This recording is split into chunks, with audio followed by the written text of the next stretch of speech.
Isang matinis na kalabog ng nababasag, nababasagin ang gumising sa katahimikan ng mansyon. Ngunit para kay Adrian, hindi na ito ingay. Isa na lamang itong pang-araw-araw na musika ng kanyang impyerno. Mula sa kanyang silid sa itaas, hindi na siya kumilos. Huli na ang lahat. Alam na niya kung ano ang kasunod. Ilang sandali pa bumukas ang pinto ng kanyang silid. Hindi ang isa sa kanyang mga anak kundi si Agnes o ang dapat sana'y magiging ika-22 yaya ng mga bata. Nanginginig ang mga kamay ng babae habang pilit isinisiksik ang mga damit sa kanyang maliit na maleta. Punit ang laylayan ng kanyang uniforme at may mga mantsa ng kung anong pagkain sa kanyang buhok. Aalis na ako, Mr. Adrian. Sabi niya hindi makatingin ng diretso sa mga mata ni Adrian. Ang boses niya ay basag puno ng takot. Hindi ko na kaya. Hindi sila mga bata. Mga demonyo sila. Mga demonyo. Hindi sumagot si Adrian. Ano pa ang sasabihin niya? Na mali ang babae. Na mabubuting bata ang mga anak niya na nasasaktan lang. Sinubukan na niya ang mga salitang iyon sa 21 na una sa kanya. Walang naniwala. Natapos mag-impake si Agnes, nagmamadali siyang lumabas ng silid hila-hila ang maleta na gumagawa ng ingay sa makintab na sahig na gawa sa kahoy. Bago siya tuluyang mawala sa pasilyo, lumingon siya at sa mga mata niya nakita ni Adrian ang pinaghalong awa at pagkasuklam. Diyos na ang bahala sa inyo. Bulong niya bago tumakbo pababa ng hagdan. Narinig ni Adrian ang pagbukas at marahas na pagsara ng pangunahing pinto. Pagkatapos katahimikan. Isang mabigat at malagim na katahimikan na mas masakit pa kaysa sa anumang sigaw. Tumayo siya at lumapit sa bintana, saktong-sakto, upang makita ang papalayong taxi na sinakyan ni Agnes. Isa na namang kabiguan. Isa na namang taong sumuko sa kanyang mga anak. Sumuko sa kanya. Napabuntong hininga si Adrian, ang bigat sa kanyang dibdib ay parang isang malaking bato na hindi niya maalis. 3 taon. 3 taon na siyang nabubuhay sa ganitong paulit-ulit na bangungot mula nang iwan siya ni Camille. Isang maikling sulat lang ang iniwan nito sa ibabaw ng kanilang kama. Hindi ko na kaya. Masyadong mahirap. Patawarin mo ako. At sa isang iglap, nawala ang kanyang asawa, ang ina ng kanyang 4 na anak na lalaki, at ang pundasyon ng kanilang buhay. Bumaba siya ng hagdan, maingat na iniiwasan ang mga bubog ng basag na florera sa paanan nito. Ang sala ay parang dinaanan ng buhawi. Mga laruang nagkalat, mga libro na may punit na pahina at mga mantsa ng krayon sa pader na bumubuo ng mga salitang masakit basahin. Sa gitna ng lahat ng yon, nakatayo ang kanyang mga anak, 4 na maliliit na sundalo sa kanilang larangan ng digmaan. Si Kai ang panganay. Sa edad na 6, ay nakasandal sa dingding, nakahalukip-kip ang mga braso. Ang kanyang mga matang minana niya kay Camille, ay malamig at mapanuri. Tinitingnan niya si Adrian na para bang sinusukat ang lalim ng kanyang pagkatalo. Siya ang general. Si Leo na kasunod ni Kai ay paikot-ikot, puno ng enerhiyang hindi mapakali. Nakakuyom ang kanyang mga kamao, handang manira ng anumang bagay na kanyang mahahawakan. Siya ang sundalo. Si Jax ay bahagyang nagtatago sa likod ng isang malaking sofa, tanging ang mga mata lang niya ang nakasilip, laging handang maglaho sa anumang senyales ng panganib. Siya ang multo, at si Ian ang bunso ay nakaupo sa isang sulok, marahang umuuga-uga. Sa kanyang mukha nakikita na ni Adrian ang namumuong sigaw na anumang oras ay sasabog. Siya ang alarma. Wala na siya, di ba? Tanong ni Kai. Hindi ito isang tanong kundi isang paglalahad ng katotohanan. Tumango lang si Adrian. Mabuti. Malamig na sabi ni Kai. Masama naman siya. Hindi siya masama, Kai. Nilagyan ninyo ng putik ang sapatos niya. Nagkibit balikat lang si Kai, walang bahid ng pagsisisi.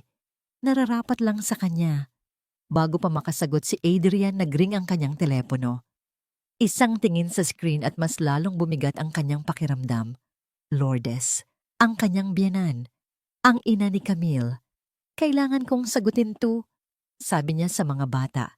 na para bang nagpapaalam sa mga gwardya ng kanyang sariling bilangguan. Pumasok siya sa kanyang opisina at isinara ang pinto. Huminga siya ng malalim bago sinagot ang tawag. "Hello, Lourdes." "Adrian."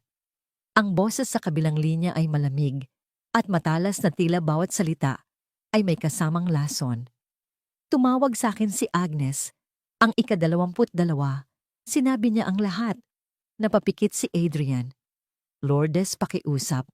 Huwag mo akong simulan, Adrian. 3 taon na. 3 taon na kitang pinagbibigyan dahil akala ko kaya mo. Pero ano, ginawa mong mga salbahe ang mga apo ko. Pinabayaan mo sila. Hindi ko sila pinabayaan." Tumaas ang boses ni Adrian, ang pagod at galit ay nagsisimula ng kumawala. "Iniwan sila ng anak mo. Ako ang naiwan para pulutin ang mga piraso." Isang mapaklang tawa ang narinig niya. "Iniwan ka ni Camille dahil sinira mo siya. At ngayon, sinisira mo rin ang mga anak ninyo. Hindi na ako papayag. Kukunin ko ang mga apo ko. Ididemanda kita. Sisiguraduhin kong hindi mo na sila makikita pa." Naramdaman ni Adrian na nanlamig ang buo niyang katawan. Ang banta ni Lourdes ay hindi biro. Makapangyarihan ang pamilya nito at kayang-kaya nitong gawin ang sinabi. Ito na ang huling pako sa kanyang kabaong. "Subukan mo lang, Lourdes." Mahina niyang sagot, ngunit puno ng determinasyon na hindi niya alam kung saan nanggaling. "O hindi ko lang susubukan, Adrian. Gagawin ko." Sabi nito bago marahas na ibinaba ang telepono. Nabitawan ni Adrian ang kanyang telepono. Napasandal siya sa kanyang mesa, ang mga tuhod niya'y nanginginig. Ito na ang katapusan. Isang orasan ang biglang umandar sa kanyang isipan. Kailangan niyang ayusin ang lahat at kailangan niyang gawin ito nang mabilis bago pa tuluyang kunin ni Lourdes ang lahat ng natitira sa kanya. Habang nakatitig siya, sa kawalan muling nagring ang kanyang telepono. Sa pagkakataong ito, numero ng employment agency. Walang gana niya itong sinagot. "Mr. Adrian, si Mrs. Santos po ito mula sa agency," sabi ng isang pamilyar na boses, puno ng pag-aalinlangan. "Nakarating na po sa amin ang nangyari kay Agnes at naiintindihan po namin. Gusto ko lang sabihin na wala na po kaming maibibigay na kapalit. Lahat ng nasa listahan namin ay sinubukan na po ninyo." Isang tawa na walang saya ang kumawala sa mga labi ni Adrian. "Salamat sa pagpapaalam. Pero," nag-atubili ang babae, "may isa pa po. Pero hindi siya galing sa listahan namin. Hindi rin siya yaya." Kumunot ang noo ni Adrian. "Ano ang ibig mong sabihin?" "Isa po siyang housekeeper sa simbahan na malapit dito. Narinig niya raw po ang sitwasyon ninyo. Sinabi niyang tinawag daw siya ng Diyos para tumulong. Wala siyang formal na pagsasanay sa pag-aalaga ng bata, Mr. Adrian. Ang karanasan lang niya ay sa paglilinis, pero mapilit siya. Sabi niya, kahit isang araw lang na pagsubok." Natahimik si Adrian, isang housekeeper na tinawag ng Diyos kalokohan. Isa na namang desperadong tao na naghahanap ng trabaho. Ngunit sa puntong ito, ano pa ang pagpipilian niya? Ang banta ni Lourdes ay umuugong sa kanyang tainga. Kailangan niya ng kahit anong solusyon, kahit gaano pa ito kaimposible. Kahit isang tao lang na papasok sa pintong yon, bukas, para masabi niyang may ginagawa siya. "Ano sang pangalan niya?" Tanong niya, ang boses ay pagod na pagod. "Patricia. Patricia Taylor po." Huminga ng malalim si Adrian. Ang bigat ng desisyon ay nasa kanyang mga balikat. "Sige." Bulong niya na para bang sumusuko sa isang laban na matagal na niyang ipinatalo. "Ipadala niyo siya." Sa kabilang linya narinig niya ang pagtataka sa boses ni Mrs. Santos, ngunit hindi na ito nagsalita pa. Matapos ang tawag, sumilip si Adrian mula sa kanyang opisina. Ang kanyang 4 na anak ay nasa sala pa rin, mga hari ng kanilang wasak na kaharian. Bukas isang dayuhan na naman ang papasok sa kanilang buhay. Isang babaeng walang alam, nahaharap sa isang bagyo na hindi niya inaasahan. At si Adrian, sa unang pagkakataon, sa loob ng 3 taon ay hindi na umasa. Alam niyang wawasakin din siya ng kanyang mga anak, tulad ng lahat ng nauna sa kanya. Pero sa ngayon, kailangan niya ng isang katawan, isang huling pagtatangka, bago gumuho ang lahat. Eksaktong 9:00 ng umaga, nang tumunog ang doorbell. Ang tunog nito ay umalingaw-ngaw sa malawak at malungkot na mansyon, isang anunsyo ng isa na namang pagdating na tiyak hahantong sa isang pag-alis. Huminga ng malalim si Adrian bago binuksan ang pinto, inihahanda ang sarili para sa kung anumang itsura ng desperasyon ang sasalubong sa kanya. Ngunit ang babaeng nakatayo sa kanyang harapan ay hindi ang kanyang inaasahan. Hindi siya mukhang desperado. Simple lang ang kanyang kasuotan, isang puting blusa at madilim na pantalon, parehong maingat na pinlansya, ngunit halatang luma na dahil sa nipis ng tela. May dala siyang isang maliit at gasgas na duffel bag at sa kabilang kamay, isang Biblia na mukhang halos magkahiwa-hiwalay na ang mga pahina sa dalas ng pagkakabasa. Ngunit ang kanyang mukha ang kumuha sa atensyon ni Adrian. Walang pilit na ngiti, walang pagpapanggap ng kumpiyansa o kakayahan. Kalmado lang siya. Isang uri ng kapayapaan na tila matagal nang nakipagkasundo sa anumang unos na darating. Mr. Adrian, ang boses niya ay mahinahon ngunit matatag. Ako nga. Ikaw siguro si Patricia Taylor. Sagot ni Adrian na bahagyang tumabi para papasukin siya. Pero hindi gumalaw si Patricia. Nanatili siyang nakatayo sa may pintuan ng kanyang mga mata ay marahang ginagala sa harapan ng malaking bahay mula sa mga bintana, sa batong hagdanan hanggang sa mismong pintuan. Tila sinusuri niya, hindi ang karangyaan, kundi ang kaluluwa ng tahanan. Pagkatapos, ipinikit niya ang kanyang mga mata. Naguguluhang pinanood ni Adrian ang paggalaw ng mga labi ni Patricia. Walang tunog na lumalabas, tanging banayad na paggalaw lamang. Dinala niya ang isang kamay sa kanyang dibdib. Nagdarasal siya. Dito mismo sa kanyang pintuan, sa harap niya sa malamig na hangin ng umaga. Hindi alam ni Adrian ang gagawin. Hindi niya alam kung saan titingin. Walang sino man sa 22 na una ang gumawa nito. Pagkaraan ng ilang sandali, iminulat ni Patricia ang kanyang mga mata at tumingin sa kanya. Hindi sa kanyang damit o sa laki ng kanyang bahay o sa pangalan ng kanyang pamilya. Tumingin ito sa kanya. Handa na po ako. Mahinang sabi nito. Pumasok si Patricia. Giniya siya ni Adrian patungo sa kanyang opisina, isang silid na puno ng mga mamahaling libro at kasangkapan na sumisigaw ng kapangyarihan at tagumpay, mga bagay na walang kahulugan sa loob ng mga pader na ito. Inalok niya si Patricia ng upuan at nagsimulang buksan ang kanyang bibig para sa karaniwang talumpati, ang babala tungkol sa kanyang mga anak, ang mga inaasahan, ang mga paghihirap. Ngunit naunahan siya ni Patricia. Mr. Adrian, bago po ninyo sabihin sa akin ang tungkol sa trabaho, maaari po ba akong magtanong? Natigilan si Adrian. Sige. Ano po ang nangyari sa kanilang ina? Ang tanong ay parang isang malakas na suntok sa sikmura ni Adrian. Direkta. Walang paligoy-ligoy. Karamihan ng tao ay umiiwas sa paksang yon, nagbibigay ng mga magagalang na palagay, ngunit hindi ito tinatanong ng harapan. Iniwan niya kami. Matigas na sagot ni Adrian. 3 taon na ang nakalipas. Mga sanggol pa sila noon, basta na lang siyang umalis. Dahan-dahang tumango si Patricia. Walang paghuhusga sa kanyang mga mata. Wala ring awa. Tanging pag-unawa. At mag-isa niyo po itong pinasan mula noon. Hindi iyon isang tanong. Naramdaman ni Adrian na may biglang bumigay sa loob ng kanyang dibdib. Sinubukan ko na ang lahat. Mga therapist, mga espesyalista, mga yaya, na may lahat ng uri ng diploma. Walang gumana.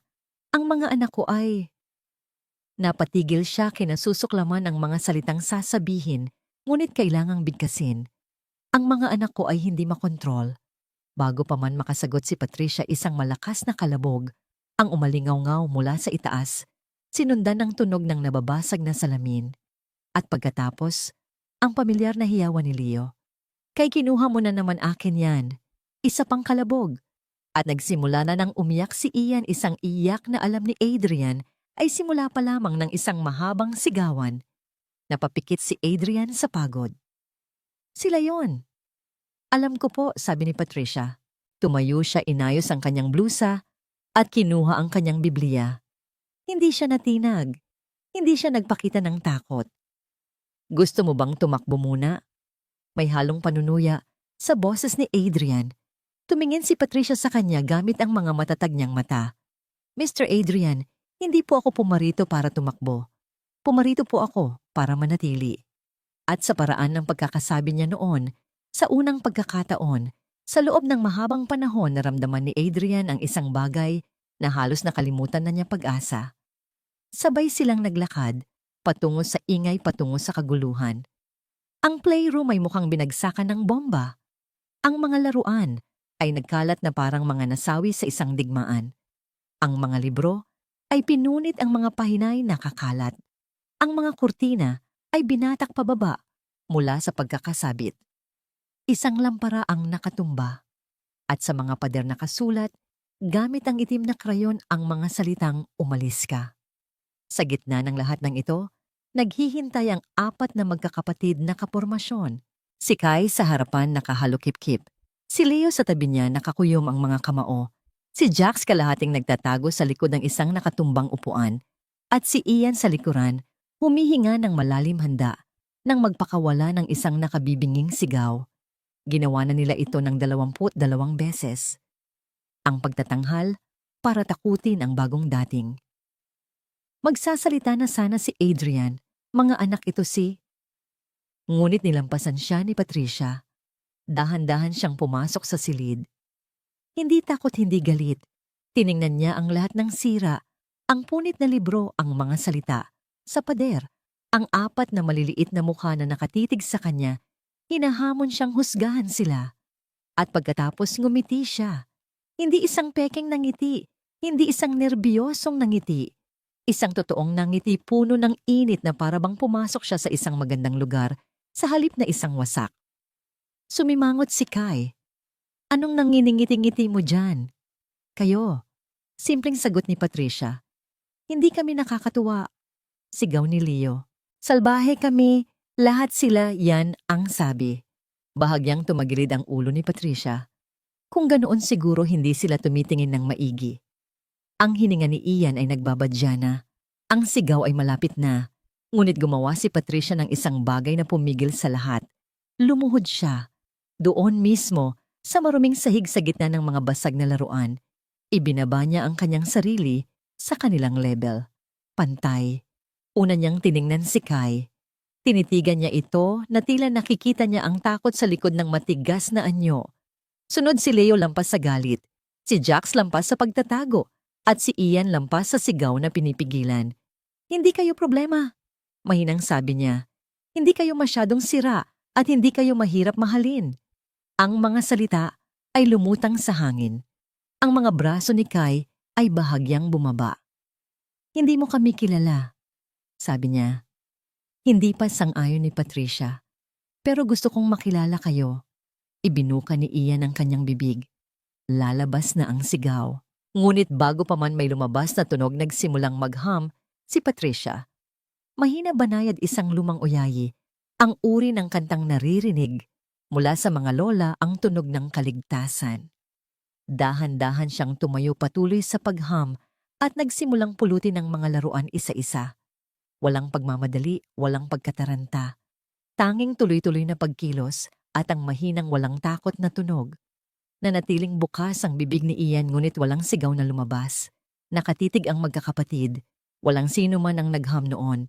Pinulot ni Patricia ang isang teddy bear, dahan-dahan itong inilagay sa istante. Pinulot niya ang ilang building blocks, maingat na pinagpatong-patong.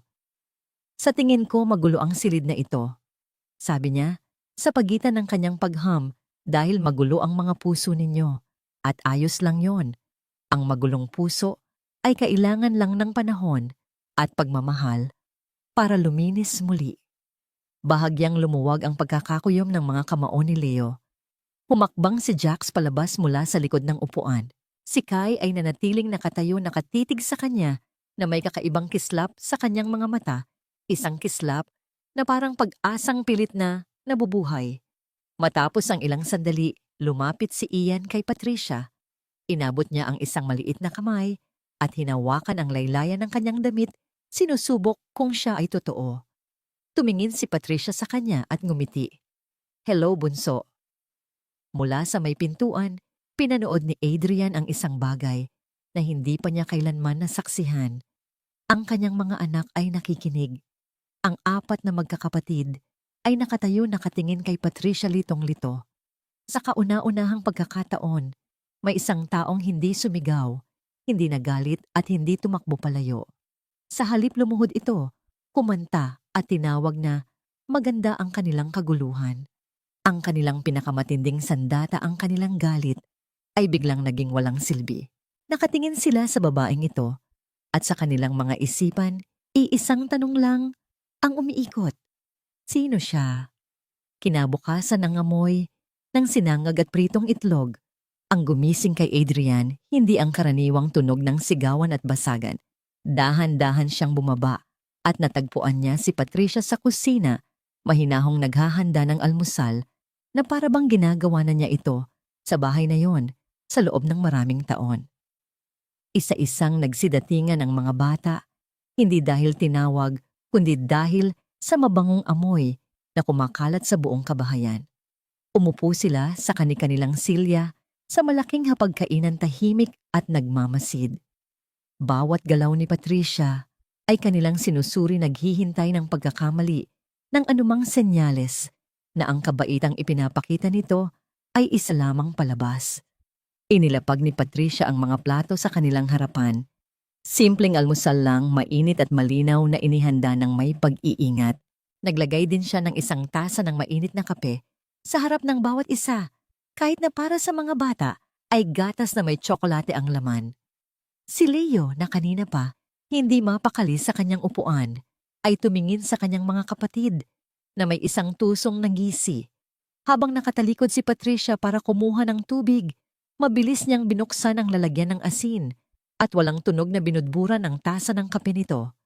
Pinanood siya ni Kai, hindi pumipigil, tila isang siyentipikong nagmamasid sa isang eksperimento. Umupo si Patricia sa kanyang silya, ngumiti sa kanilang lahat, at kinuha ang kanyang tasa. Humigop siya. Nakatingin ang 4 na pares ng mga mata sa kanya, naghihintay. Naghihintay sa pagkunot ng kanyang noo, sa pagdura sa sigaw ng galit. Ngunit wala sa mga yon ang nangyari. Dahan-dahan niyang ibinaba ang tasa. Isang banayad na ngiti ang sumilay sa kanyang mga labi. Tumingin siya sa mga mata ni Leo. Medyo maalat. Mahinahon niyang sabi na parabang nagkokomento lang sa panahon. Pero ayos lang. Alam niyo, ang anumang pait o alat ay kayang tabunan ng konting tamis. At uminom siyang muli na hindi man lang nagbago ang ekspresyon. Natigilan si Leo. Ang kanyang maliit na tagumpay ay naging abo. Ang galit na inaasahan niyang isusukli sa kanya ay sinalubong ng kapayapaan. Napayuko na lang siya at nagsimulang kumain. Ang kanyang mukha ay namumula sa pagkapahiya at pagkalito. Iyon ang simula ng kanilang mga pagsubok. Ang araw na yon ay isang walang tigil na serye ng mga patibong bawat isa ay mas matindi kaysa sa nauna. Habang naglilinis si Patricia sa sala, napansin niyang nawawala ang kanyang mga sapatos. Alam niyang si Jax ang may gawa noon, ang multo ng pamilya. Sa halip na magtanong o maghalughog, naglakad lang si Patricia sa loob ng bahay ng nakayapak na para bang yun ang pinakanatural na bagay sa mundo. Nang makita siya ni Jax na dumadaan sa pasilyo, nakayapak at kalmado ang bata, ang siyang nataranta. Ang patibong niya ay naging walang saysay.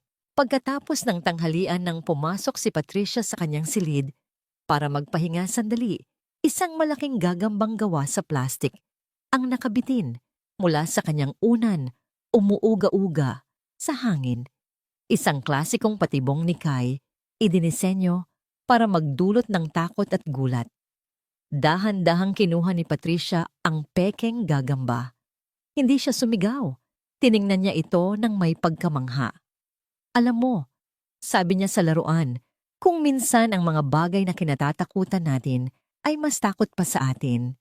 Maingat niyang inilagay ang gagamba sa ibabaw ng kanyang mesa na parabang isa itong mahahalagang palamuti. Ang huling pagsubok ay dumating sa hapon. Habang nagbabasa si Patricia ng libro sa sala, sabay-sabay na pumasok ang apat na magkakapatid. Walang nagsalita. Pumwesto sila sa paligid niya. At sa isang senyas mula kay Kai, nagsimula silang lahat na sumigaw. Isang nakabibinging ingay na pinagsama-samang galit-sakit at paghihimagsik. Ang kanilang pinakamalakas na sandata. Ginawa nila ito para sirain ang sinumang may balak na manatili, para itaboy ang sinumang nagtatangkang pumasok sa kanilang mundo. Hindi sinubukan ni Adrian na pigilan sila. Alam niyang lalo lang lalakas ang sigaw. Mula sa kanyang opisina, napapikit na lang siya hinihintay ang tunog ng pagbukas ng pinto at ang mga yabag ni Patricia na tumatakbo palayo. Ngunit hindi iyon ang narinig niya. Sa gitna ng kaguluhan, hindi tumayo si Patricia. Hindi niya tinakpan ang kanyang mga tainga. Hindi siya sumigaw pabalik. Sa halip marahan niyang isinara ang librong binabasa, ipinatong ito sa kanyang kandungan at ipinikit ang kanyang mga mata. At pagkatapos sa gitna ng kanilang mga sigaw, nagsimula siyang magham. Ang pamilyar na oyayi. Mahina sa simula, halos hindi marinig ngunit tuloy-tuloy at matatag. Ang kanyang himig ay naging isang maliit na isla ng kapayapaan sa gitna ng kanilang bagyo ng galit. Isa-isang humina ang sigaw ng mga bata. Ang kanilang lakas ay nauubos laban sa isang pader ng katahimikan na hindi nila kayang sirain. Sa huli tanging ang mahinang himig na lamang ni Patricia ang nanatili sa hangin. Nang imulat niya ang kanyang mga mata, nakita niya silang nakatayo sa kanyang harapan, hinihingal at talunan. Tiningnan niya sila, hindi ng galit, kundi ng lungkot. Sana balang araw. Bulong niya, hindi na ninyo kailanganing sumigaw para marinig kayo. Gabi. Ang bahay ay tahimik. Bawat isa ay nasa kani-kanilang silid, pinoproseso ang kabiguan ng kanilang mga plano. Si Adrian ay nasa kanyang opisina, hindi makapaniwala sa kanyang nasaksihan. Ang babaeng ito, iba siya. Ilang oras pa ang lumipas nang ang lahat ay mahimbing na natutulog. Nagising si Patricia dahil sa uhaw. Dahan-dahan niyang binuksan ang pinto ng kanyang silid para hindi makalikha ng ingay. Ngunit sa pagbukas niya, may isang bagay sa sahig ang pumukaw sa kanyang pansin. Isang maliit at malambot na kumot. Nakatupi ng maayos sa harap mismo ng kanyang pintuan. Ang kumot na laging yakap-yakap ni Ian kapag siya ay natutulog. Pinulot ito ni Patricia. Dinala niya ito sa kanyang dibdib at niyakap ng mahigpit. Walang nakakita, pero alam niya. Alam niya kung kanino galing ang munting alay na yon. Isang walang salitang paghingi ng tawad. Isang senyales na sa ilalim ng lahat ng galit at sakit, may isang maliit na puso na nagsisimula ng magtiwala. Nakatayo sa dilim ng pasilyo, tumulo ang isang butil ng luha sa mga mata ni Patricia. Hindi luha ng kalungkutan, kundi luha ng pag-asa. Ang unang yelo ay nagsisimula ng matunaw. Lumipas ang ilang araw ng isang pambihirang kapayapaan. Hindi ito katahimikan, kundi kapayapaan. May mga mahihinang tawanan na naririnig mga laro na hindi na uuwi sa away at mga pagkain na natatapos ng walang sigawan. Sa ilalim ng maingat na paggabay ni Patricia, ang apat na magkakapatid ay unti-unting natututong maging mga bata muli. Isang hapon, habang tinutulungan ni Patricia si Ian na itayo ang isang toreng gawa sa building blocks at nagbabasa naman ng libro si Kai sa sofa, isang tunog ang biglang sumira sa kanilang munting paraiso, ang matinis na tunog ng doorbell. Nagkatinginan ng mga bata. Hindi sila nag-aantay ng bisita. Si Adrian ay nasa trabaho pa. Ako na po ang magbubukas, mahinahong sabi ni Patricia at ngumiti kay Ian bago tumayo. Pagbukas niya ng pinto, isang babaeng matangkad at eleganteng nakabihis ang nakatayo roon. Nakasuot ito ng isang mamahaling bestida, kumikinang ang mga alahas sa kanyang leeg at mga daliri. Ang kanyang buhok ay perpektong nakaayos at ang kanyang mukha ay may ekspresyon ng isang reyna na napadpad sa isang lugar ng mga hamak na alipin. Tiningnan niya si Patricia mula ulo hanggang paa at sa kanyang mga mata, isang malamig na apoy ng pagkamuhi at pagmamaliit ang nag-aalab. Sino ka? Matalas na tanong ng babae, hindi man lang nagabalang magpakilala. Ako po si Patricia Taylor. Magalang na sagot ni Patricia. Sino po sila? Hindi sumagot ang babae. Sa halip itinulak niya ng bahagya ang pinto at pumasok sa loob na para bang pag-aari niya ang lugar. Nasaan ang mga apo ko? Nasaan si Adrian? Sa mga sandaling iyon, alam na ni Patricia kung sino ang kaharap niya. Si Lourdes, ang ina ni Camille. Mula sa sala, narinig ng mga bata ang boses ng kanilang lola. Agad na nagbago ang kanilang kilos. Si Kai ay napahigpit, ang hawak sa libro, ang kanyang katawan ay nanigas. Si Leo nakadarating lang mula sa hardin ay agad na nagtago sa likod ng pader. Si Jax ay parang usok na naglaho. Tanging si Ian ang naiwan, nakatitig sa bagong dating nang may halong pagtataka at takot. Nasa trabaho pa po si Mr. Adrian. Sabi ni Patricia, isinasara ang pinto. Ang mga bata po ay, alam ko kung nasaan silang putol ni Lourdes, at nagsimulang maglakad sa loob ng bahay na parang isang general na nag-iinspeksyon sa kampo ng kaaway. Bawat sulok ay kanyang tinitingnan, ang kanyang mga mata ay nanghuhusga. Ang alikabok sa ibabaw ng piano, ang mga halaman ay mukhang nalalanta. At ano itong amoy na ito? Nagluluto ka ba ng tuyo sa pamamahay na ito? Nagprito po ako ng isda para sa tanghalian ng mga bata. Kalmadong sagot ni Patricia. Humalakhak si Lourdes, isang tawang walang kagalakan. Isda. Siyempre, iyan lang siguro ang kaya mong lutuin. Huminto siya sa gitna ng sala at hinarap si Patricia.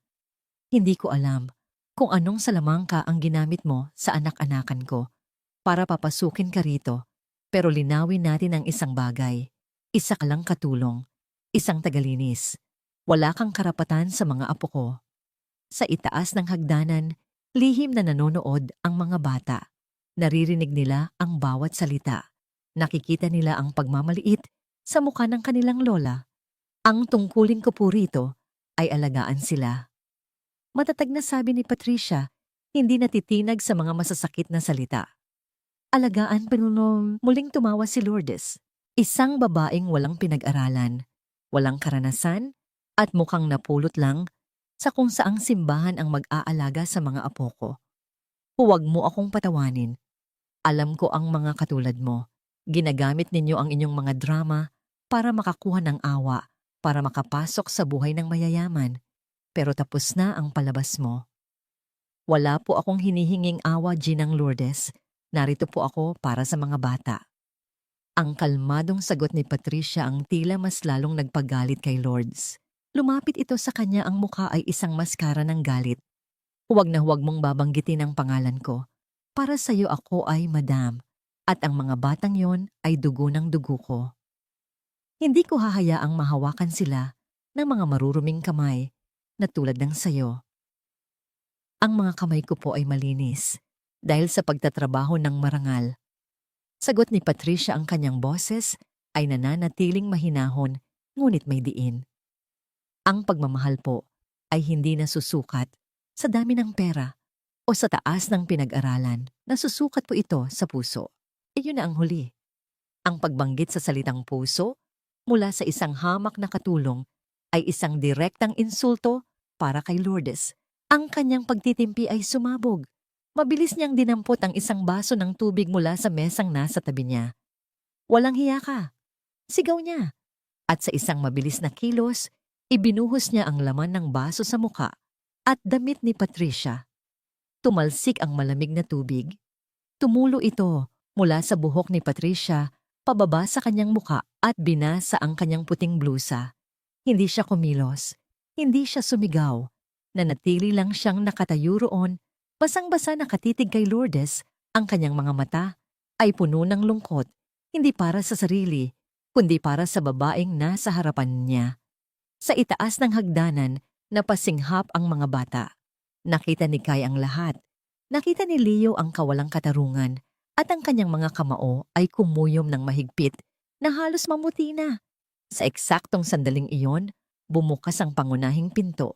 Pumasok si Adrian, pagod mula sa trabaho, umaasang madadatnan ang bagong kapayapaan ng kanyang tahanan. Ngunit ang nakita niya ay isang eksena mula sa kanyang pinakamasamang bangungot. Ang kanyang biyenan na puno ng galit. Ang babaeng nagdala ng pag-asa sa kanyang pamilya na basang-basa at tahimik. At sa itaas ang kanyang 4 na anak nakatayo na parang mga estatwa ang kanilang mga mukha ay nagpapakita ng isang emosyon na hindi pa niya nakikita noon, ang pagnanais na protektahan si Patricia. Anong nangyayari dito? Hirap na tanong ni Adrian. Tumingin si Lourdes sa kanya, ang galit ay hindi nababawasan. Itinuro niya si Patricia na para bang isang basahan. Mabutit dumating ka na, Adrian. Panahon na para mamili ka. Mamili? Oo. Mariing sabi ni Lourdes, ang kanyang boses ay malamig na parang yelo. Alinman sa paalisin mo ang babaeng, yan ngayon din. O tatawagan ko ang mga abogado ko, bukas na bukas din. Ikaw ang bahala. Isang nakabibinging katahimikan ang bumalot sa sala. Tila huminto ang pag-ikot ng mundo. Si Adrian ay nakatayo sa pagitan ng dalawang puwersa, ang nakaraan na kinakatawan ng galit ni Lourdes at ang munting pag-asa para sa hinaharap na nakikita niya kay Patricia. Ang ultimatum ni Lourdes ay umalingaw-ngaw sa hangin, isang bombang naghihintay na sumabog. Tumingin si Adrian kay Patricia. Nakatayo pa rin ito, basang-basa, ngunit may dignidad na hindi kayang hugasan ng tubig. Walang bahid ng pagmamakaawa sa kanyang mga mata, tanging isang tahimik na lakas. Pagkatapos, tumingin siya sa itaas ng hagdanan.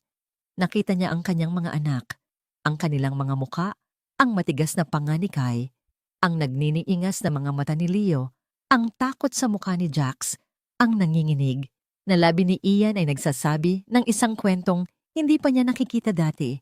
Hindi na sila mga demonyo. Sila ay mga batang nasasaktan na natatakot na muling maiwan. Umalis ka na, Lourdes. Mahinang sabi ni Adrian, ngunit ang bawat salita ay may bigat na parang bato.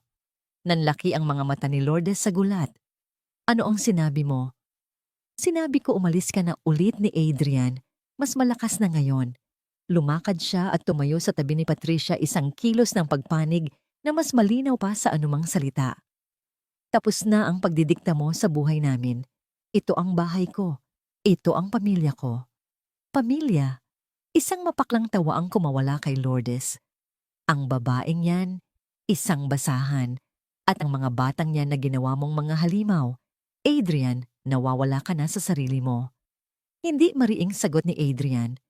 Ngayon ko lang natatagpuan ang sarili ko. At sila. Itinuro niya ang kanyang mga anak. Kailangan nila ng kapayapaan. Kailangan nila ng pagmamahal, hindi ng iyong paghuhusga. Kaya pakiusap, umalis ka na. Magbabayad ka sa ginawa mong ito, Adrian. Banta ni Lourdes, ang kanyang boses ay nanginginig sa galit. Tandaan mo ang sinabi ko. Tumalikod si Lourdes, ang kanyang mga takong ay marahas na tumutunog sa sahig. Binuksan niya ang pinto at bago tuluyang lumabas, ibinigay niya kay Patricia ang isang huling puno ng pagkamuhing tingin. Pagkatapos, isinara niya ang pinto ng malakas at ang kalabog ay yumanig sa buong kabahayan. Nang mawala na si Lourdes, tila bumalik ang hangin sa silid. Humarap si Adrian kay Patricia. Patawarin mo ako. Hindi ko alam. Ayos lang po, Mr. Adrian. Sabi ni Patricia. At sa unang pagkakataon, nakita ni Adrian ang isang bahagyang panginginig sa kanyang mga kamay. Kukuha lang po ako ng pamalit. Tumango si Adrian at pinanood niya si Patricia na tahimik na umakyat ng hagdan. Dinaanan niya ang mga bata na nakatayo pa rin doon, ngunit walang sinabi. Nang gabing iyon, ang hapunan ay kakaiba. Ang karaniwang ingay ay napalitan ng isang mabigat na katahimikan. Ang mga bata ay kumakain, ngunit ang kanilang mga mata ay laging sumusulyap kay Patricia na para bang sinisigurong hindi ito biglang maglalaho. Ang insidente kanina ay nag-iwan ng isang malalim na marka sa kanila. Nakita nila si Patricia na inapi at sa unang pagkakataon, naramdaman nila ang pagnanais na ipagtanggol ito. Kinagabihan, isang malakas na kulog ang gumising sa buong kabahayan.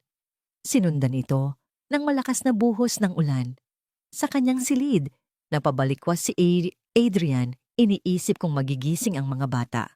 Ilang sandali pa, isang maliit na ingay ang kanyang narinig mula sa pasilyo. Tumayo siya at dahan-dahang binuksan ang kanyang pinto.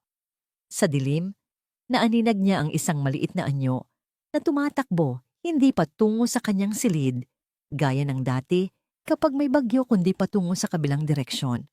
Sinundan niya ito ng tingin. Ang maliit na anyo ay huminto sa tapat ng pinto ng silid ni Patricia. Kumatok ito ng marahan. Bumukas ang pinto at ang liwanag mula sa loob ay nagpakita kung sino ang bata. Si Jax, ang kanyang multo. Ang anak niyang laging nagtatago. Jax? Narinig ni Adrian ang nag-aalalang boses ni Patricia. Takot po ako sa kulog. Narinig niyang bulong ng bata. Ang boses ay nanginginig. Isang sandali ng katahimikan. Halika, sabi ni Patricia. Pumasok ka.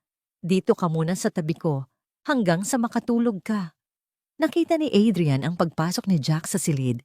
Pagkatapos dahan-dahang isinara ni Patricia ang pinto. Nakatayo sa dilim na ramdaman ni Adrian ang isang bagay na mainit na dumaloy sa kanyang dibdib. Sa loob ng 3 taon kapag may bagyo ang mga anak niya, ay tatakbo sa kanya sisigaw at magwawala hanggang sa mapagod. Ngayong gabi ang isa sa kanila ay humanap ng kanlungan sa ibang tao. Hindi dahil sa takot, kundi dahil sa tiwala. Kinabukasan bilang isang paraan para alisin ang tensyon mula sa nakaraang araw, inaya ni Patricia ang mga bata sa hardin. Magtanim tayo, sabi niya. Ang pagtatanim ay parang pag-aalaga. Kung bibigyan mo ng pagmamahal at atensyon, mamumulaklak ito. Nag-aalangan noong una ang mga bata, lalo na si Kai at Leo. Ngunit nang makita nila si Patricia na naghuhukay sa lupa ang kanyang mga kamay, ay hindi natatakot na madumihan, unti-unti silang lumapit. Ibinigay niya sa bawat isa ang isang maliit na pala at mga buto ng bulaklak. Bawat isa sa atin ay magtatanim ng isang paliwanag niya. Ito ang magiging hardin natin. Tayong 5. Sa simula may kaunting agawan sa mga gamit. Tinulak ni Leo si Ian. Inirapan ni Kai ang lahat. Ngunit si Patricia ay nandoon mahinahon na namamagitan. Leo, mas malaki ang kamay mo. Baka gusto mong tulungan si Ian sa paghuhukay. Kai, matalas ang mga mata mo. Maaari mo bang tingnan kung pantay-pantay ang lalim ng mga butas? Unti-unti ang kompetisyon ay naging kooperasyon. Si Kai ang naging tagaplano. Si Leo gamit ang kanyang walang kapagurang enerhiya ang naging pangunahing tagahukay. Si Jax na karaniwang nagtatago ay naging abala sa pagdidilig. At si Ian, sa tulong ng lahat ay maingat na inilagay ang mga buto sa lupa. Mula sa bintana ng kanyang opisina, pinanood sila ni Adrian. Ang kanyang 4 na anak na dati isang puwersa ng pagkawasak ay ngayon sama-samang lumilikha ng isang bagay na maganda. Nagtatrabaho sila bilang isang unit. Nagtatawanan sila. Ang mga bitak ay nagsisimula nang lumitaw hindi sa mga pader ng kanyang bahay, kundi sa mga pader na itinayo ng kanyang mga anak sa paligid ng kanilang mga puso. At lahat ng iyon ay dahil sa babaeng matiyagang nagdidilig sa kanila ng pag-unawa at pagmamahal. Ang buwan ng Mayo ay dumating na parang isang magnanakaw sa gabi. Dala nito ang mas mainit na sinag ng araw ang pamumukadkad ng mga bulaklak sa hardin na kanilang sama-samang itinanim at isang anino, isang mahaba at madilim na anino na pilit na binabaliwala ni Adrian ngunit alam niyang hindi maiiwasan. Nagsimula ito sa telebisyon. Isang gabi, habang ang buong pamilya ay nasa sala, isang eksenang halos imposible, ilang linggo lamang ang nakalipas. Isang commercial ang lumabas sa TV. Masayang mag-ina na nagtatawanan habang nagbe-bake ng cake. Mga anak na gumagawa ng card na may nakasulat na I love you, nanay. Ang jingle ay masaya at puno ng pagmamahal. Para sa pinakamagaling na ilaw ng tahanan. Agad naramdaman ni Adrian ang pagbabago sa hangin. Parang isang biglang paglamig. Si Ian na nakaupo sa sahig at naglalaro ay biglang napatigil. Ang kanyang mga mata ay nakapako sa screen, ang kanyang maliit na bibig ay bahagyang nakabukas. Si Jax na tahimik na nagdodrawing sa isang sulok ay ibinaba ang kanyang krayola at dahan-dahang gumapang papasok sa ilalim ng mesa, bumabalik sa kanyang pamilyar na perpektong taguan. Si Leo, na kanina lang ay masayang nakikipag-agawan ng remote control kay Kai, ay biglang tumahimik. Ang kanyang katawan ay nanigas at ang kanyang mga kamao na matagal nang hindi nakuyom sa galit ay dahan-dahang nagsara muli. At si Kai, ang general, ay walang imik na tumayo, kinuha ang remote at pinatay ang telebisyon. Ang sala ay biglang binalot ng isang mabigat na katahimikan, mas mabigat pa kaysa sa ingay ng commercial. Oras na para matulog. Malamig na anunsyo ni Kai, hindi tumitingin sa kanino man. Isa-isa silang nagsitayuan at umakyat na parang mga sundalong sumusunod sa isang utos na hindi binigkas. Walang good night, walang ingay. Tanging ang mga yabag nila sa hagdanan ang maririnig.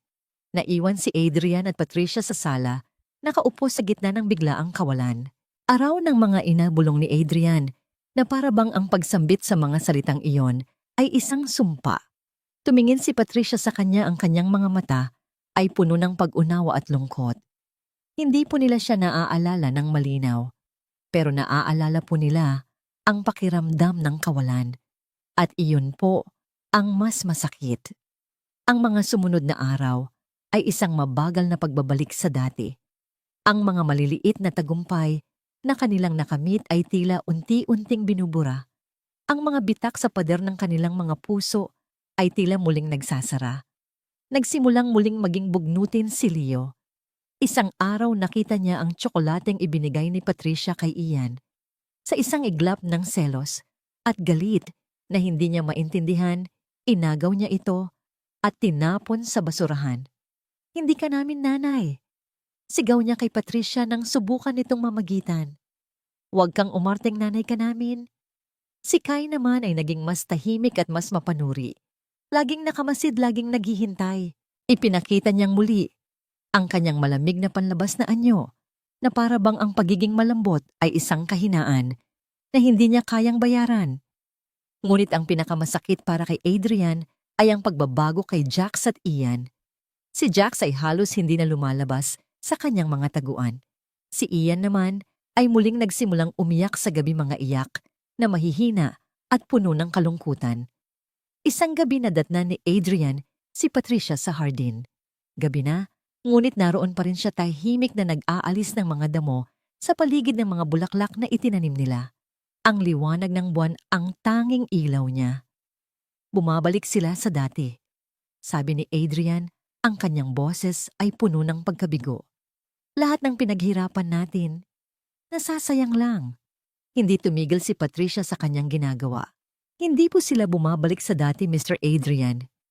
Mahinahon niyang sabi. Sila po ay naaalala. May pagkakaiba po iyon. Anong pagkakaiba? Humarap si Patricia sa kanya. May mga bakas ng lupa sa kanyang pisngi. Ang pagbabalik sa dati ay nangangahulugang sumusuko na sila. Pero ang pag-alala, ibig sabihin, lumalaban sila sa sakit. At ang paglaban ay masakit. Magulo. Pero kailangan po nilang pagdaanan yan. Hindi po natin ito pwedeng takpan o baliwalain. Tiningnan niya ang mga bulaklak na nagsisimula ng mamukadkad. Tulad po nitong mga halaman, bago sila mamulaklak, kailangan muna nilang itulak ang kanilang mga sarili palabas mula sa madilim na lupa. Mahirap po ang prosesong yon. Hindi lubos na naunawaan ni Adrian, ngunit sa mga salita ni Patricia, mayroon siyang naramdamang katotohanan. Ngunit ang takot ay naroon pa rin. Takot na baka sa pagkakataong ito, ang sakit ay maging masyadong matindi. Baka sa huli, lamunin sila nito ng buo. Noong Sabado, bisperas ng araw ng mga ina, nagising si Adrian sa isang katahimikang hindi normal. Hindi ito ang katahimikan ng kapayapaan na nasanay na siya.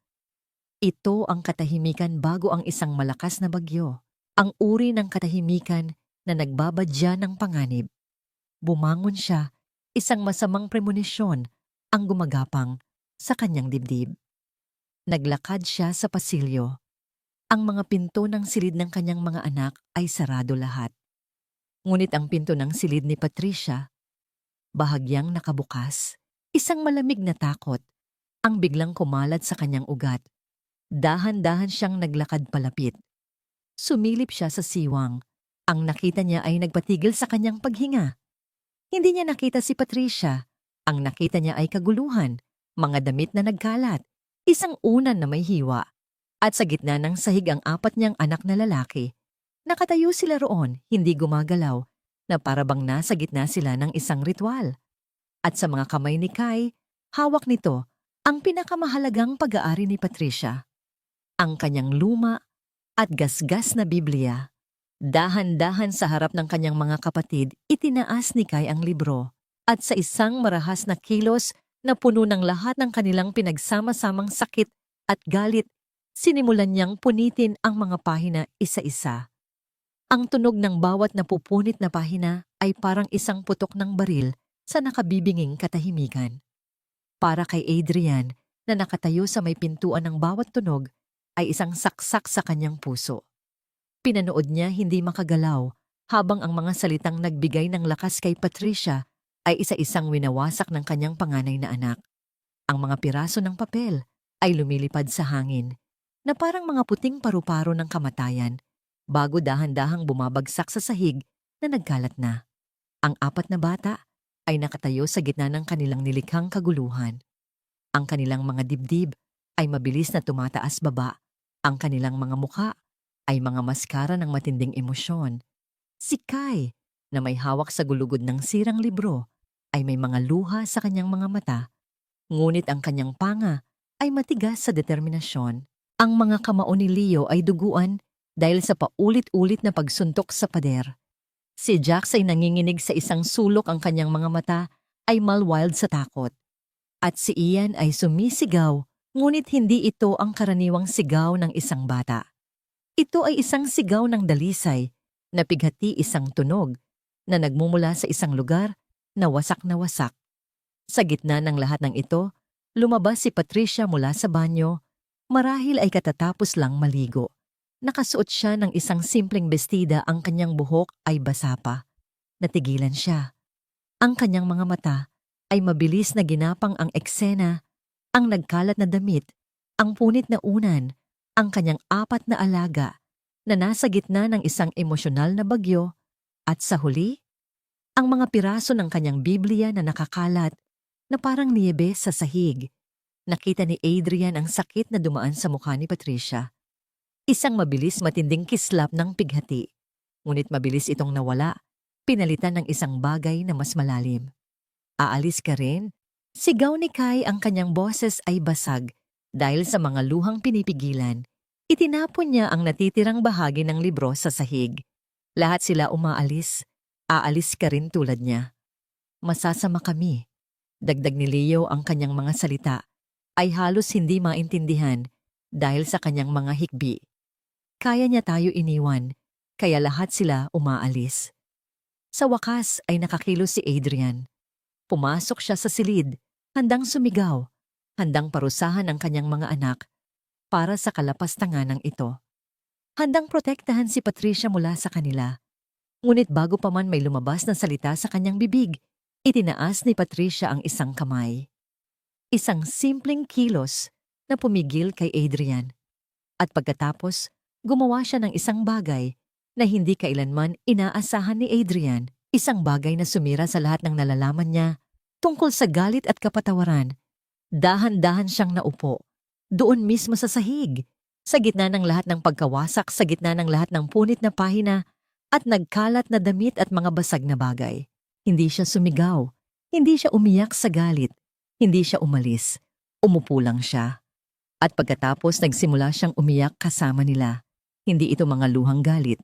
Ito ay mga luhang malungkot, ang uri ng mga luha na nagmumula sa isang lugar na malalim at matagal nang nasasaktan. Ang kanyang mga balikat ay nagsimulang manginig. Hinayaan niyang makita ng mga bata ang kanyang sakit. Tama kayo, sabi niya, sa pagitan ng kanyang mga hikbi. Ang kanyang boses ay basag ngunit malinaw. Tama kayo na magalit. Tama kayo na huwag magtiwala.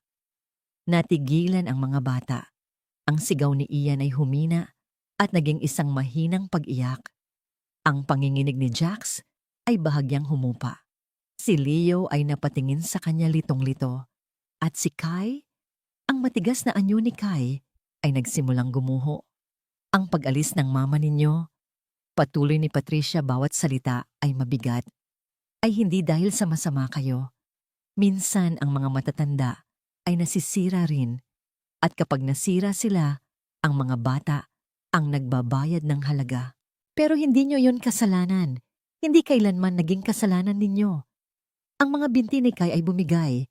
Napaluhod siya sa sahig. Bakit siya umalis? Ang tanong ay isang bulong, ang tanong na matagal na niyang itinatago sa kaibuturan ng kanyang puso. Bakit? Bakit ayaw niya sa amin? Inabot ni Patricia ang kanyang kamay. Hinila niya si Kai palapit sa kanya. Niyakap niya ito ng mahigpit. Hindi ko alam, mahal ko. Hindi ko alam. Pero ang pag-alis niya ay nagsasabi ng lahat tungkol sa sakit na nararamdaman niya at walang anumang sinasabi tungkol sa halaga ninyo. Ang mga salitang iyon ang tuluyang sumira sa pader na itinayo ni Kai. Humagulgol siya sa mga braso ni Patricia, isang batang lalaki na sa wakas ay pinakawalan ng bigat na matagal na niyang pinapasan.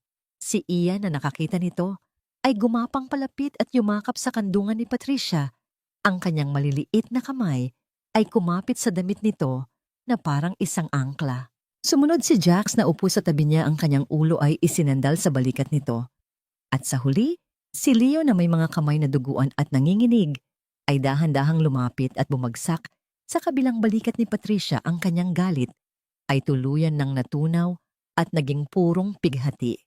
Lahat silang apat ay umiiyak. Sa wakas, totoong umiiyak. Hindi sigaw, hindi galit. Umiiyak na parang mga bata na matagal nang kinikimkim ang kanilang mga luha. Niyakap sila ni Patricia. Lahat sila. Ang kanyang mga braso ay pilit na inaabot ang sinumang kaya niyang abutin. Bumubuo ng isang maliit na isla ng kaligtasan sa gitna ng kanilang karagatan ng sakit. Hindi ako aalis, bulong niya sa kanilang mga buhok. Hindi ngayon, hindi bukas, hindi kailanman. Naririnig niyo ba ako? Hindi kailanman. Nakatayo sa may pintuan si Adrian, pinapanood ang lahat. Gusto niyang ayusin ito.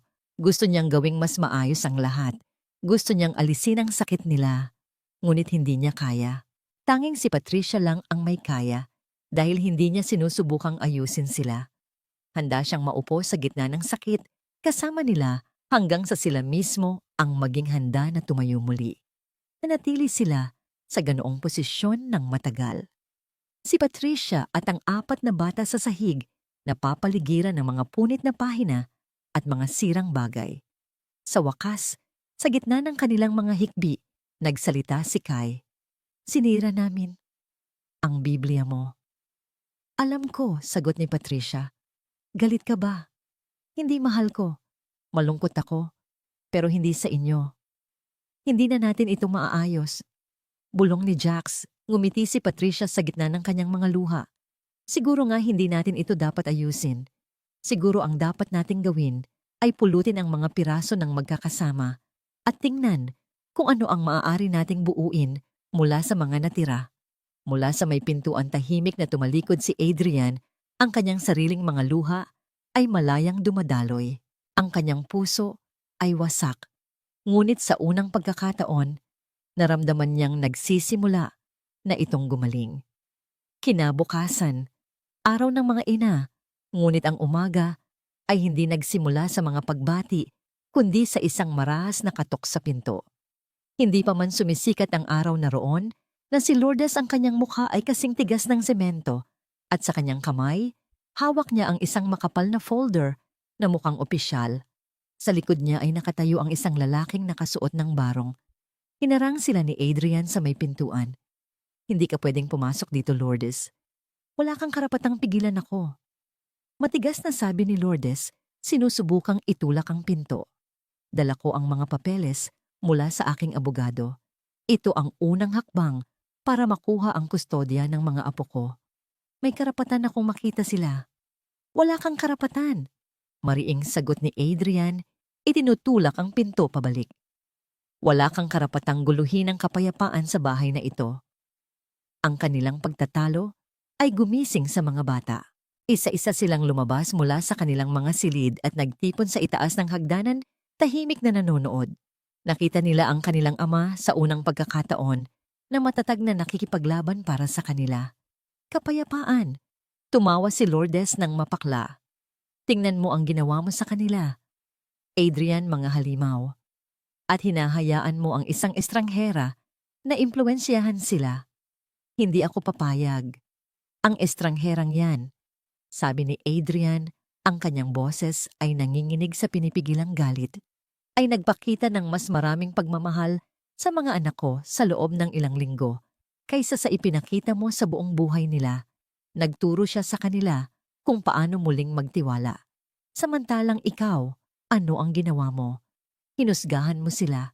Tinakot, sinaktan. Pinoprotektahan ko lang sila mula sa'yo. Hindi pinoprotektahan mo lang ang sarili mo. Dahil sa tuwing titingnan mo sila, nakikita mo ang sarili mong kabiguan bilang isang ina. Nakikita mo si Camille, ang anak mong tumakbo dahil hindi niya kinaya ang bigat ng pagiging perpekto na ipinataw mo sa kanya. Ang mga salita ni Adrian ay tumama kay Lourdes na parang isang sampal. Napaurong ito ang kanyang mukha ay biglang namutla. Tapos na ako sa iyo, Lourdes. Sabi ni Adrian, ang kanyang boses ay mas kalmado na ngayon, ngunit puno ng pangwakas na desisyon. Kinuha niya ang folder mula sa kamay ni Lourdes. Sa harap nito, dahan-dahan niyang pinunit ang mga papeles. Ang mga piraso ay nahulog sa sahig na parang mga tuyong dahon. Ito ang pamilya ko. Sabi niya, si Patricia ay pamilya ko. Ang mga anak ko ay pamilya ko. At kung gusto mong maging bahagi nito, kailangan mong matutunang magmahal sa halip na manakit. Hanggat hindi mo kayang gawin yon, huwag kang magpapakita rito. Nakatitig si Lourdes sa mga punit na papel, pagkatapos ay kay Adrian at sa huli sa 4 na bata sa itaas ng hagdanan. Walang salitang lumabas sa kanyang bibig. Tumalikod siya at naglakad palayo, kasunod ang kanyang abogado. Sa pagkakataong ito, wala nang banta. Tanging ang bigat ng pagkatalo. Isinara ni Adrian ang pinto. Napasandal siya rito, ang kanyang puso ay malakas na kumakabog. Pag-angat niya ng kanyang tingin, nakita niya ang kanyang 4 na anak na nakatingin sa kanya, hindi na may takot, kundi may bagong paghanga at respeto. Gabi, ang bahay ay payapa. Pagkatapos ng hapunan, isa-isang pumasok sa kanilang mga silid ang mga bata. Ang araw ng mga ina ay lumipas nang hindi nila pinag-uusapan, ngunit ang tensyon ay wala na. Napalitan ito ng isang pakiramdam ng seguridad. Naabutan ni Adrian si Patricia sa kusina, tahimik na naghuhugas ng mga plato. Ang ilaw sa itaas ng lababo ang nag-iisang liwanag sa silid na nagbibigay ng isang malambot na glow sa kanyang mukha. Salamat, simula ni Adrian. Sa hindi pag-alis, ngumiti si Patricia, hindi tumitingin sa kanya. Nangako po ako. Umupo si Adrian sa silya sa may mesa. Pinanood niya si Patricia ang kanyang mahinahong pagkilos. Paano mo nagagawa yon? Ang alin po? Ang mahalin sila ng buo. Pagkatapos ng lahat ng ginawa nila, pagkatapos ng lahat ng sakit na dinanas mo, paano ka nagmamahal na parang hindi ka natatakot masaktan muli? Itinigil ni Patricia ang kanyang ginagawa. Ipinatong niya ang huling plato sa lalagyan at pinunasan ang kanyang mga kamay. Lumakad siya palapit sa mesa at umupo sa tapat ni Adrian. Ang katahimikan sa pagitan nila ay malalim at puno ng mga hindi nasasabing salita. Sa wakas, nagsalita siya, ang kanyang boses ay halos isang bulong. 15 taon na po ang nakalipas. Nagkaroon ako ng isang anak na babae. Napatingin si Adrian. Sa kanya ang kanyang puso ay biglang bumigat. Ang pangalan niya po ay Joy. Isang maliit na ngiti ang sumilay sa mga labi ni Patricia, isang ngiting may kasamang matinding lungkot. Siya po ang ilaw ng buong mundo ko. 7 siya noon. At pagkatapos nagkasakit siya. Leukemia. Isang luha ang pumatak mula sa mata ni Patricia. 2 taon po kaming lumaban. Gabi-gabi nasa tabi niya ako sa ospital. Ipinagdasal ko ang lahat ng dasal na alam ko. Nagmakaawa ako sa Diyos na iligtas siya. Huminto siya, ang kanyang paghinga ay naging isang hikbi. Namatay po siya isang Martes ng umaga. Hawak ang kamay ko. Patricia, hindi mo kailangang... Ayos lang po. Sabi niya, pinupunasan ang kanyang mga luha.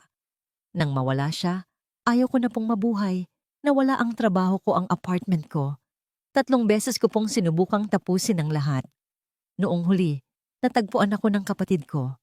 Dinala niya ako sa isang maliit na simbahan kung saan sinabi sa akin ng isang matandang babae na minsan pinapanatili tayong buhay ng Diyos. Hindi para sa kung anong nawala sa atin, kundi para sa kung ano ang dapat nating ibigay. Tumingin siya ng diretso sa mga mata ni Adrian. Nagsimula po akong maglinis ng mga bahay para lang mabuhay. Hanggang isang araw may nabanggit sa simbahan tungkol sa isang pamilya. Isang lalaki na may 4 na anak na lalaki. Sabi ng lahat, imposible daw ang mga bata. Sirang-sira na.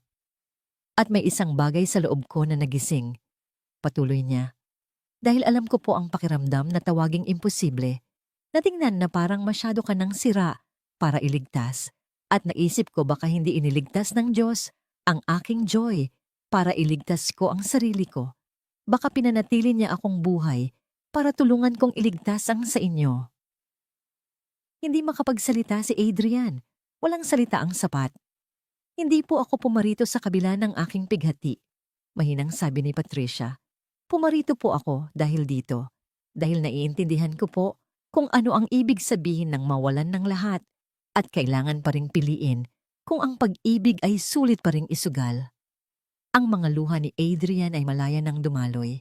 Ang lahat ng sakit, lahat ng pagod, lahat ng kalungkutan na kinimkim niya sa loob ng 3 taon ay tila sabay-sabay na kumawala.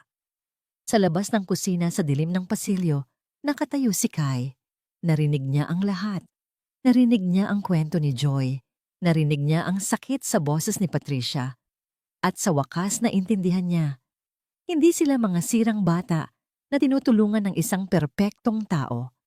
Silang lahat ay mga sirang piraso na sama-samang natututong maging buo muli. Lumipas ang 6 na buwan. Ang bahay na dating isang larangan ng digmaan ay naging isang tahanan. Ang mga sigaw ay napalitan ng tawanan. Ang mga nababasag na bagay ay napalitan ng mga bagong alaala. Sa ilalim ng bubong na yon, isang pamilya ang dahan-dahang nabubuo, hindi sa pamamagitan ng dugo, kundi sa pamamagitan ng pagpili. Ang mga bata ay nagbago. Si Kai, ang dating malamig na general, ay natutong ngumiti, isang ngiting umaabot sa kanyang mga mata. Siya ang naging tagapagtanggol ng kanyang mga kapatid, hindi na ang kanilang komander. Si Leo, na ang galit ay parang isang bagyo, ay natutong isalin ang kanyang matinding enerhiya sa paglikha. Naging abala siya sa paggawa ng mga maliliit na bagay. Mula sa kahoy sa garahe, mga laruan at kahon na ibinibigay niya kay Patricia. Si Jax ay lumalabas na mula sa kanyang mga anino. Nagsimula na siyang magkwento tungkol sa kanyang mga pangarap, tungkol sa paglipad. At si Ian, ang bunsong alarma, ay hindi na sumisigaw. Kumakanta na siya ngayon. Madalas ay ang mga lumang oyayi na itinuro sa kanya ni Patricia. Si Adrian, habang pinapanood ang lahat ng ito, ay nakaramdam ng isang damdamin na parehong nakakatakot at maganda. Isang damdamin na matagal na niyang ibinaon at inakalang hindi na muling mararamdaman. Umiibig siya. Umiibig siya sa babaeng nagligtas sa kanyang mga anak na naglakad papasok sa kanilang pighati at nanatili na pinili sila kahit hindi niya kailangan. Isang umaga, habang si Patricia ay nasa palengke, tinipon ni Adrian ang kanyang 4 na anak sa kusina. Umupo sila sa paligid ng mesa, ang parehong mesa kung saan sila dating nag-aaway. Ngayon sila ay magkakasama, nagkakaisa. Mga anak, simula ni Adrian, ang kanyang puso ay kumakabog ng malakas. Kailangan ko kayong makausap tungkol sa isang mahalagang bagay. Ang mga mata ni Kai ay agad na naging alerto. Tungkol po ba kay Tita Patricia? Napangiti si Adrian, walang nakakalampas sa kanyang panganay. Oo, tungkol sa kanya. Huminga siya ng malalim. Gusto kong hilingin sa kanya na manatili dito kasama natin. Habang buhay, isang sandali ng katahimikan. Hindi bilang isang taong nagtatrabaho dito, paglilinaw ni Adrian, kundi bilang bahagi ng pamilya natin. Pero kailangan ko munang malaman kung ano ang nararamdaman ninyo tungkol doon. Bilang asawa mo, Tay, direktang tanong ni Leo. Kung papayag siya, sagot ni Adrian. Pero kung kayong apat ay papayag din. Nagkatinginan ng magkakapatid. Isang tahimik na pag-uusap ang naganap sa pagitan nila, isang lengguwahe na sila lang ang nakakaintindi. Pagkatapos tumingin si Kai kay Adrian at sa unang pagkakataon, nakita ni Adrian ang isang malawak at totoong nangiti sa mukha ng kanyang anak. Matagal na po naming hinihintay na sabihin na niyo yan, Tay. Sabi ni Kai. Napatanga si Adrian. Ano? Matagal na po namin siyang pinili. Sabi ni Jax, ang kanyang boses ay mahina, ngunit malinaw. Hinihintay lang po namin kayo. Pinili niya tayo. Dagdag ni Ian, kahit hindi niya tayo kaano-ano. Mas nanay pa siya kaysa sa kanya. Hindi na nila kailangang banggitin ang pangalan. Naramdaman ni Adrian ang pag-init ng kanyang mga mata. Seryoso ba kayo? Nanatili siya noong mga panahong pinakamasama kami, sabi ni Leo. Umupo siya sa sahig kasama natin noong sinira natin ang Biblia niya. Kung hindi yon, nanay, hindi ko na alam kung ano. Hindi na napigilan ni Adrian. Niyakap niya ang kanyang 4 na anak, isang mahigpit na yakap ng pasasalamat at pagmamahal. Kung ganoon, bulong niya gawin natin ito ng tama.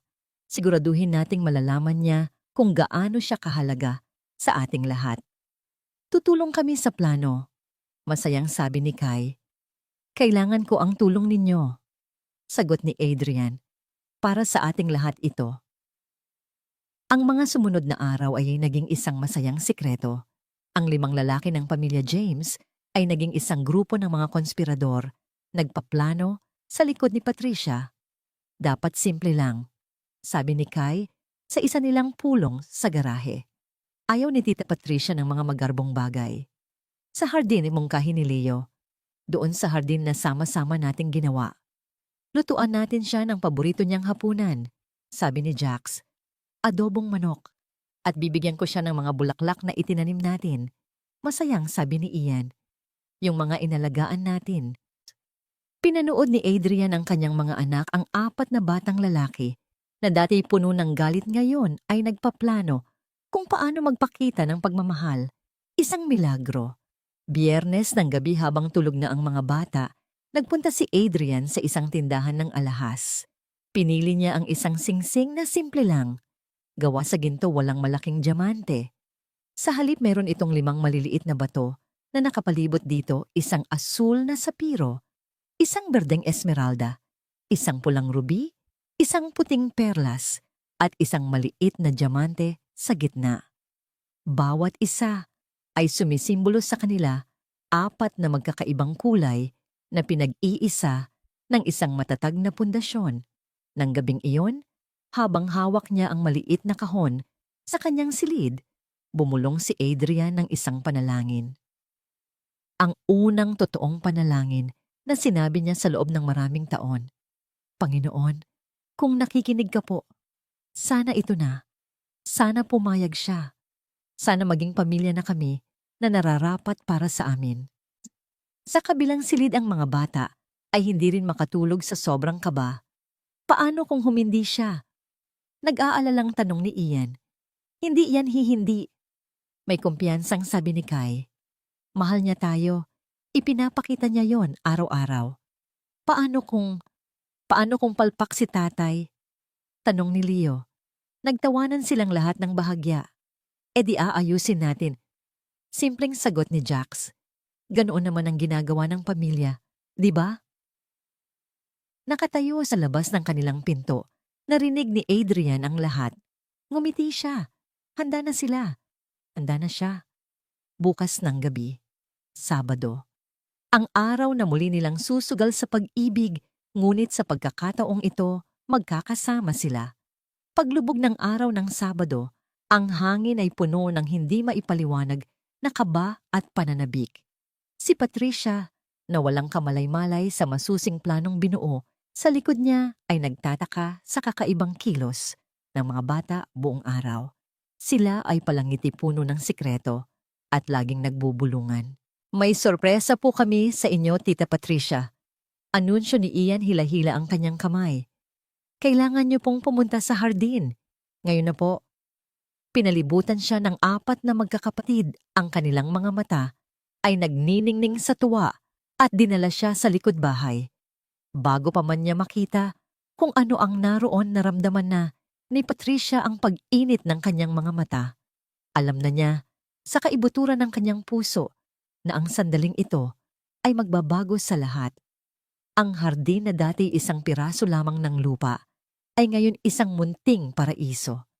May mga maliliit na ilaw na nakasabit sa mga sanga ng puno, kumikislap na parang mga alitap-tap sa papalubog na liwanag. Sa gitna, may isang mesang inihanda ng maganda, nakalagay ang mga paborito niyang pagkain, ang adobong manok.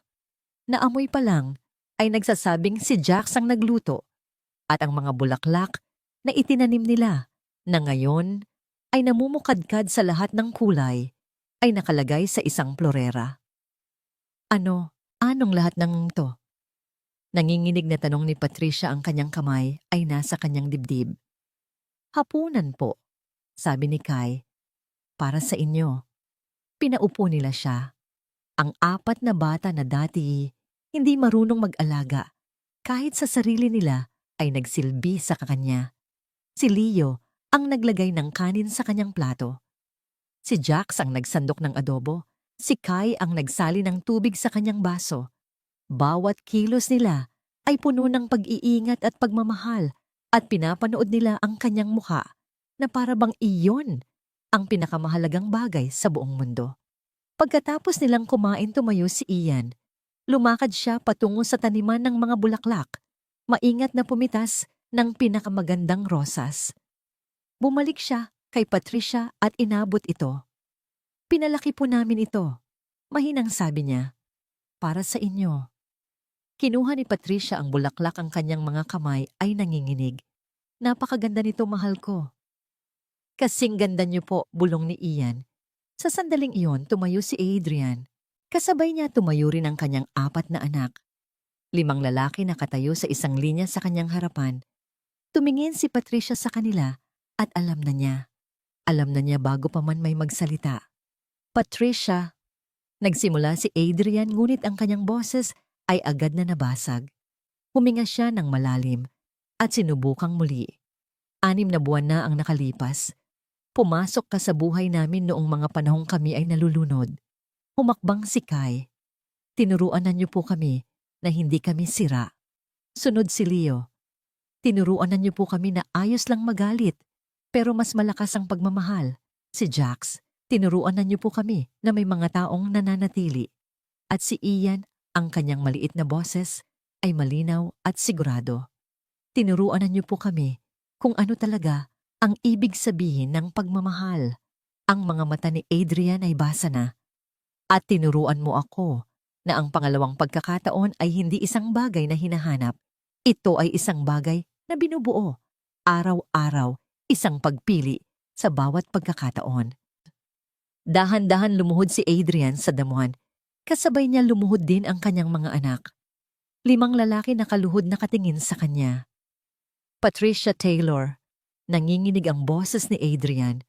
Bubuo ka ba ng buhay kasama namin, hindi bilang isang taong tumutulong, kundi bilang pamilya, bilang ang taong bubuo sa amin. Binuksan niya ang maliit na kahon. Ang simpleng singsing ay kumislap sa ilalim ng mga ilaw. 5 maliliit na bato. 5 pusong naghahanap ng isang tahanan. Tinikom ni Patricia ang kanyang bibig. Ang mga luha ay malayang dumadaloy sa kanyang mga pisngi.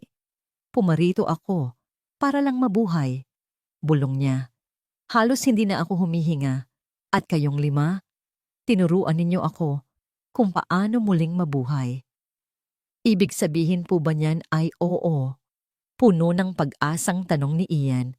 Tumawa si Patricia sa gitna ng kanyang mga luha. Tumango siya. Oo, 1,000 beses oo. Nagsigawan sa tuwa ang mga bata. Tumayo sila at niyakap siya ng mahigpit, isang masayang grupo ng pagmamahal. Isinuot ni Adrian ang singsing sa kanyang daliri, gamit ang nanginginig na mga kamay. At doon sa hardin na yon, napapaligiran ng mga bulaklak at ilaw at pag-ibig, sila ay naging kung ano talaga sila, isang pamilya. Makalipas ang 1 taon. Ang parehong hardin, isang photographer ang nag-ayos ng kanyang kamera. Sige mga bata, isang magandang kuha. Nakangiting sabi ng photographer. Ang 4 na magkakapatid na ngayon ay mas matatangkad na ay nakatayo nang magkakasama nakasuot ng magkakaparehong polo shirt na sila mismo ang pumili. Si Patricia ay nakaupo sa kanilang harapan, suot ang isang simpleng puting bestida, nagliliwanag. Si Adrian ay nasa likod niya, ang kanyang kamay ay nakapatong sa balikat nito. At sa mga braso ni Patricia, may isang sanggol na babae. 2 buwan ng gulang, may maitim na buhok, payapang natutulog. Ano pong pangalan niya? Tanong ng photographer. Luz. Mahinang sagot ni Patricia. Luz Joy James. Hinaplos ni Adrian ang kanyang balikat. Pinag-usapan nila ito ng matagal. Ang pangalan ng kanilang anak ay isang parangal sa liwanag na dinala niya sa kanilang buhay. At sa anak na nawala kay Patricia, hindi para kalimutan ang sakit, kundi para ipaalala na kahit ang mga sirang bagay ay kayang lumikha ng isang bagay na maganda. Okay lahat, sabihin ninyo, keso? Sigaw ng photographer. Ngumiti ng malapad si Ian. Sabihin ninyo, pamilya. Nagtawanan silang lahat. Ang kamera ay kumislap. Ang litratong yon ay isasabit sa pasilyo sa mismong lugar kung saan dating nakasabit ang larawan ni Camille. Isang bagong kwento na isinulat sa ibabaw ng luma. Isang patunay na ang pamilya ay hindi laging nagsisimula sa dugo. Minsan, ito ay nabubuo sa pamamagitan ng pagpili. At kung minsan, ang pinakamagagandang bagay sa buhay ay ang mga bagay na binubuo natin mula sa mga piraso ng ating pagkasira. Nang gabing iyon, ang bahay ng mga James ay puno. Puno ng tawanan, puno ng kapayapaan, puno ng mga pangalawang pagkakataon at mga bagong simula. Puno ng uri ng pag-ibig na tanging Diyos lamang ang makakapagtanim sa gitna ng mga guho. Ang bahay na dati isang sementeryo ng mga alaala ay ngayon isang tahanan. At 5 puso na minsay wasak ay natuto kung ano ang ibig sabihin ng maging buo. Hindi perpekto, ngunit minamahal. At iyon ay sapat na. Iyon na ang lahat. Ang umaga ay perpekto, masyadong perpekto. Ang sinag ng araw ay ginintuan dumadaloy sa mga bintana ng kusina, kung saan ang tawanan ay kasing init ng kapeng hinihigop ni Adrian. Isang eksena na dati ay isang imposibleng pangarap lamang. Si Patricia ay naglalagay ng mga sandwich sa isang basket para sa kanilang picnic. Si Adrian naman ay naghihiwa ng mga prutas. Si Leo at Kai ay nagtatalo kung sino ang magdadala ng bola. Isang pagtatalong puno ng asaran sa halip na galit. Si Jax ay maingat na inilalagay ang mga platong papel sa basket. At si Ian ay masayang kumakanta habang yakap-yakap ang kanyang kapatid na si Baby Luz. Ito ang kapayapaan. Ito ang bunga ng kanilang mga luha at paghihirap sa gitna ng kanilang masayang sandali. Isang tunog, ang pumunit sa kanilang munting paraiso, ang ugong ng isang mamahaling sasakyan na huminto sa tapat ng kanilang gate. Hindi ito ang karaniwang tunog ng mga sasakyan sa kanilang lugar. Ito ay mayabang marangya at estranghero. Nagkatinginan si Adrian at Patricia na wala ang nangiti sa kanilang mga labi. Sino kaya yon? Tanong ni Patricia, ang kanyang boses ay may bahid ng pag-aalala. Nagkibit balikat si Adrian, ngunit ang kanyang puso ay biglang nagsimulang kumabog ng mabilis. Dahan-dahan siyang lumapit sa bintana, maingat na sumilip mula sa gilid ng kortina.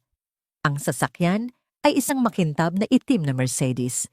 Bumukas ang pinto sa passenger side at isang babae ang bumaba.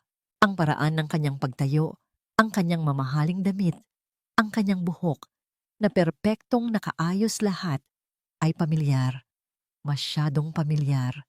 Naramdaman ni Adrian na nanlamig ang kanyang mga kamay, parang sinasakal siya.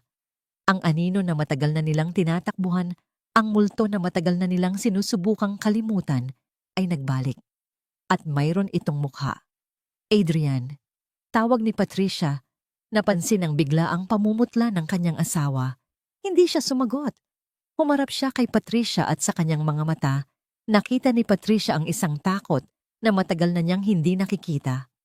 Naglakad si Adrian patungo sa pinto, ang bawat hakbang ay mabigat. Mga anak, manatili kayo rito, kasama si Mama Patricia niyo. Utos niya, ang kanyang boses ay formal at walang emosyon. Ang paggamit niya ng salitang mama ay isang sandata, isang panangga, isang deklarasyon. Pagbukas niya ng pinto, naroon nga siya. Si Camille. 4 na taon na ang lumipas, ngunit ang kanyang kagandahan ay hindi kumukupas. Ngunit ngayon, sa ilalim ng perpektong makeup, may isang bagay na iba. Isang pagod, isang lungkot, isang kawalan na hindi kayang itago ng anumang halaga ng pera. Camille, sabi ni Adrian, ang pangalan ay parang lason sa kanyang dila. Adrian, sagot nito, ang kanyang boses ay pilit na pinapakalma. Maari ba tayong mag-usap? Wala na tayong dapat pag-usapan. Pakiusap, sabi ni Camille, at sa unang pagkakataon, nakita ni Adrian ang isang bahid ng desperasyon sa mga mata nito. Narinig ko na ikakasal ka na.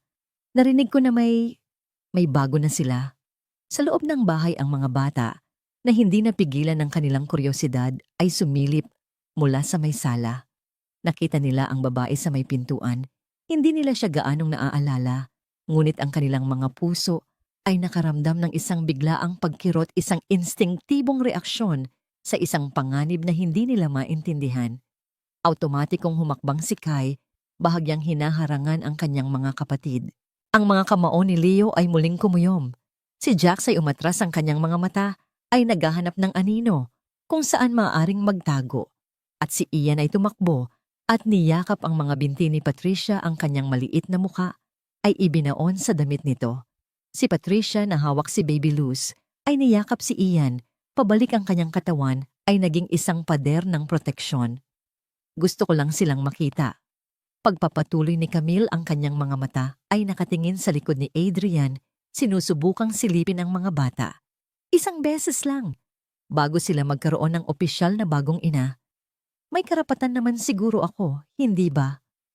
Ang kanyang mga salita ay puno ng pagkaawa sa sarili, isang matalinong paraan ng pagmamanipula. Wala kang karapatan, Camille. Mariing sabi ni Adrian. Iniwan mo ang karapatang yan, 4 na taon na ang nakalipas.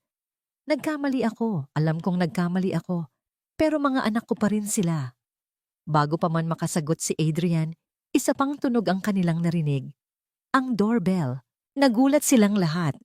Dahan-dahan binuksan ni Adrian ang pinto ng mas maluwag. Nakatayo roon si Lourdes, ang kanyang mukha ay seryoso, ngunit wala na ang dating pagkamuhi. Tumingin siya sa eksena, sa kanyang harapan, ang kanyang anak na babae, na nagmamakaawa si Adrian, na galit at sa loob, ang mga apo niyang puno ng takot. Inasahan ng lahat na kakampihan niya si Camille. Ngunit sa halip, huminga siya ng malalim at tumingin sa kanyang anak. Anong ginagawa mo dito, Camille? Tanong ni Lourdes, ang kanyang boses ay pagod. Umuwi ka na. Pero ma, sinira mo na sila minsan. Sabi ni Lourdes, at sa kanyang mga mata, may isang bagay na nagbago, isang pagsisisi. Huwag mo nang ulitin. Hayaan mo na silang maging masaya. Ito ang huling patak, ang pagtataksil ng sarili niyang ina. Napasigaw si Camille sa pagkabigo. Mga anak ko sila, may karapatan ako. Nang makita ni Adrian ang gulat at sakit sa mukha ng kanyang mga anak at ang matatag na determinasyon sa mukha ni Patricia, nayakap-yakap ang kanilang pamilya, isang desisyon ang nabuo sa kanya. Wala nang pag-aalinlangan. Tapos na tayo, Camille, sabi niya. At sa harap nilang dalawa, dahan-dahan niyang isinara ang pinto. Ang tunog ng pagsara nito ay hindi malakas, ngunit ito ay pangwakas. Humarap siya sa kanyang pamilya sa 5 tao na pinili niyang protektahan. Okay lang kayo? Tanong niya. Tumango ang mga bata, ngunit ang kanilang mga mata ay puno pa rin ng kalituhan. Hindi natin ito haharapin ng mag-isa. Sabi ni Adrian, lumuhod para maging kapantay nila. Tumingin siya sa bawat isa sa kanila at pagkatapos ay kay Patricia. Mag-uusap tayo at magpapasya tayo bilang isang pamilya. Ang basket ng picnic ay nakalimutan na sa isang sulok. Ang masayang umaga ay biglang naging isang mabigat na hapon. Ang sala na kanina lang ay puno ng tawanan ay ngayon binalot ng isang seryosong katahimikan. Isinara ni Adrian ang mga kurtina, lumilikha ng isang ligtas na espasyo para sa kanila malayo sa mga matang mapanghusga ng mundo sa labas. Si Patricia ay naupo sa sofa, yakap pa rin si Baby Luz na mahimbing na natutulog habang si Ian ay nakakapit pa rin sa kanyang tabi. Umupo si Adrian sa sahig sa gitna ng kanyang 4 na anak na lalaki. Ibinababa ang sarili sa kanilang level. Walang nagsalita sa simula. Ang tanging maririnig ay ang tibok ng kanilang mga puso at ang mahinang paghinga ni Luz. Gusto niyang makita kayo. Basag ni Adrian, sa katahimikan, ang kanyang boses ay kalmado at maingat. Ang babaeng iyon, si Camille, ang nagbigay buhay sa inyo at gusto niya kayong makita. Tumingin siya sa bawat isa sa kanila. Hindi ko kayo pipilitin. Hindi rin si Mama Patricia ninyo. Ang desisyong ito ay sa inyo. Hindi ako magpapasya para sa inyo. Ano ang gusto ninyong gawin? Ang tanong ay nakabitin sa hangin. Ito ang pinakamahalagang tanong na kanilang hinarap.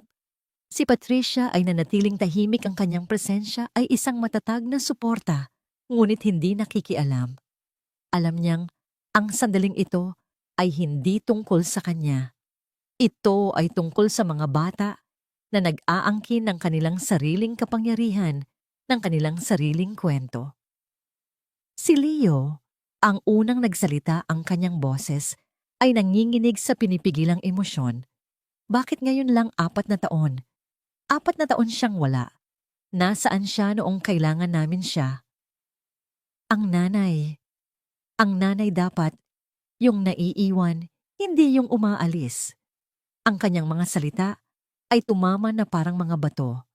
Sumunod si Jax, ang kanyang boses ay halos isang bulong, ngunit ang bawat salita ay malinaw.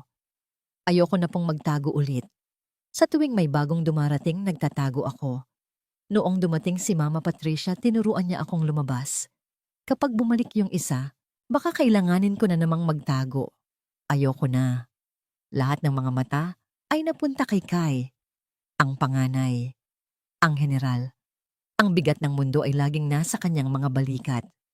Huminga siya ng malalim, tila kinukuha ang lahat ng lakas mula sa kanyang mga kapatid, mula sa kanyang ama, at mula kay Patricia. Tumingin siya ng diretso sa mga mata ni Adrian. Te, sabi niya, ang kanyang boses ay matatag at puno ng karunungang higit pa sa kanyang edad. May 2 klase po ng sakit. Yung sakit na nakakasira at yung sakit na nagpapagaling. Siya po, yung sakit na nakakasira.